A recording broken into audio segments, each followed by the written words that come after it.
Hey everyone, in this FC24 how to get power bar above the player, I'm going to show you how to do exactly that. So as we saw Salah score there, what we actually had was a little power bar above his head helping me guide the ball in.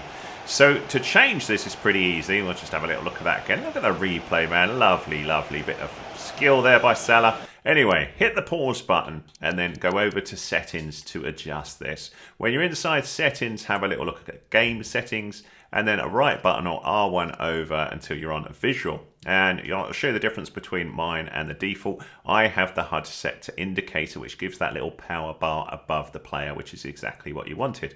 Down the bottom, if you mess this up, you can restore the defaults with Y. So I'll just show you what the difference is with that. The HUD then changes to the player name bar. So if we have a little look at that and come back out again, what we'll see is we won't have that power bar anymore. We will have the power bar sitting somewhere else. So where that nestles normally is if you look down the bottom right hand side of the screen as we're home here, that's where it is. And as I'm passing, can you see there's a little green bar that appears underneath the player's name, and as I hold down the pass button or the shoot button or whatever, that's where it's showing. So it's a bit harder to see how much power you are giving your player in the first place.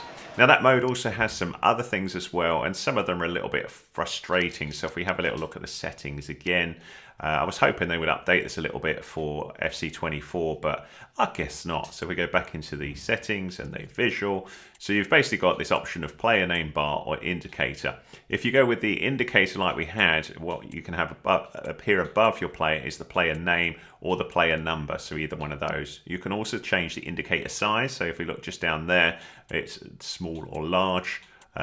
Or default, so it's up to you if you want that a little bit bigger, and you can see whether you want the indicator to fade or not. Playstyles plus overhead indicators, that shows whether the new playstyles are shown on there, and that's about it really. So I was hoping that they would do a little bit more, but you can see the downside of this mode if we go back to it now. So although we've got the power bar here, we lose the other information down the bottom where we have the player names on who's on the ball, which I find a bit distracting, having a big name flash up above the player, which we don't have with the player bar down the bottom. So you can see there, Alisson, we've got that power bar back, but there is no option. There is no option on the settings to have the player name at the bottom and the power bar above the player, which is what we would like. The other thing to point out about this is I don't think this is available in all modes, so the power bar is, I suppose, a slight advantage. So you may just want to play with it in kickoff before going to other areas, but that's really your options with it. So if I flick to the player number, I'll just show you that one very quickly.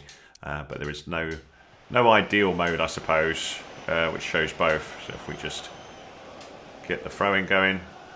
So now you can see we just got player number above the head, which is very confusing. But that's it really, but that's how you do it. So remember, you just go settings and then game settings and then visual, and just set that indicator to there, and I would keep it with player name, and whether you want that indicator large or small. And if you mess it up, just restore the defaults down the bottom. Why? Job done. There's the player name bar, but I would just change it there. So there you go, my friends, we are done. If that was useful to you, give us a thumbs up, please. That's much appreciated. Any comments welcome. If there's anything else you need help with on the game, do let me know with what, and I'll do my best to help with a future video. Whoa, that was close. I'll put up a playlist at the end of here with loads of other tutorials on FC24. Got loads more planned. I've covered FIFA 21, 22, 23 over the years. Loads planned for FC24 as well. And I cover many other games too, including Starfield, Madden 24, NBA 2K24. So have a little look around the channel, and hopefully I like what I do, but hopefully you like what I do as well. And if you do, hit that subscribe. Thanks so much.